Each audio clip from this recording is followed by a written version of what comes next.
Schon einmal sehr erleichtert.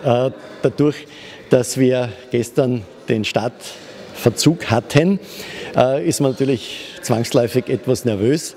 Aber ein wesentlicher Teil ist jetzt schon einmal gelungen. Wir haben 2 weitere spannende Momente.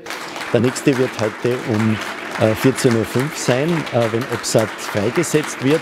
Und der nächste sehr, sehr spannende Moment wird dann gegen 17 Uhr sein, wenn wir die erste Kontaktmöglichkeit mit OBSAT haben, wo wir sehen können, dass er eingeschaltet ist, dass er funktioniert und dass Kommandos empfangen werden.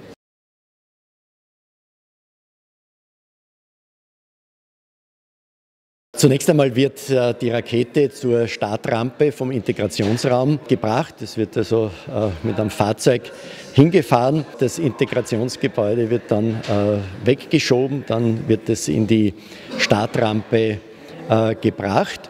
Dann beginnt das Betanken, das dauert einige Stunden und dann der automatische Countdown. Dann wird die Booster und die Zentralstufe gezündet.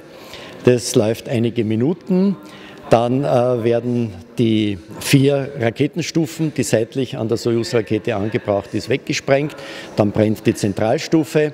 Die wird dann auch nach einiger Zeit nach Brennschluss abgesprengt und dann sofort die 3. Stufe, die Fregatt-Oberstufe, gezündet und die bringt dann die Satelliten ins All. Der Primärsatellit ist ein italienischer Fernerkundungssatellit, Radarsatellit, der wurde bereits 22 Minuten nach dem Start freigesetzt.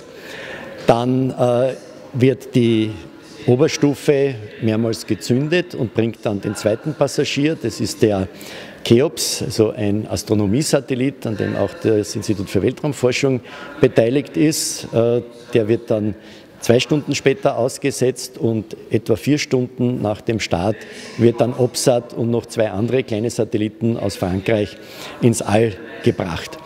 Und dann müssen wir einige Zeit warten, bis eben der Satellit über der Bodenstation in Graz auftaucht. Wir haben hier dann Kontaktzeit für etwa 8 bis 10 Minuten jeweils und der Satellit kommt etwa alle 1,5 Stunden wieder. Aber nicht alle von den Überflügen sind auch hier in Europa empfangbar.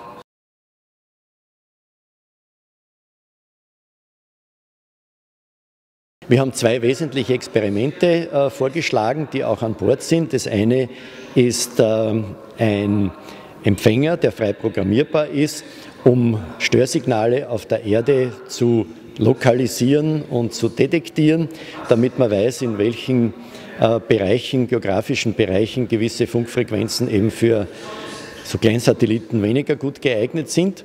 Dann das zweite Experiment, das wir gemeinsam mit einer deutschen Firma entwickelt haben, ist ein optischer Empfänger. Mit der Laserstation am Observatorium Lustbühl wird Datenübertragung per Laser zum Satelliten durchgeführt. Und das ist eine spannende Herausforderung auch, weil der Satellit ist ja sehr klein, dass man den überhaupt findet und trifft. Das wird spannend werden. Und das ist also ein Cybersecurity-Experiment, wo wir einen kryptografischen Schlüssel per Licht übertragen. Das ist sehr sicher und damit können wir dann den Funkkanal, den normalen Funkkanal mit Datenraten bis zu 50 Megabit pro Sekunde verschlüsseln. Beim nächsten Überflug über Graz kommt der nächste Schlüssel rauf.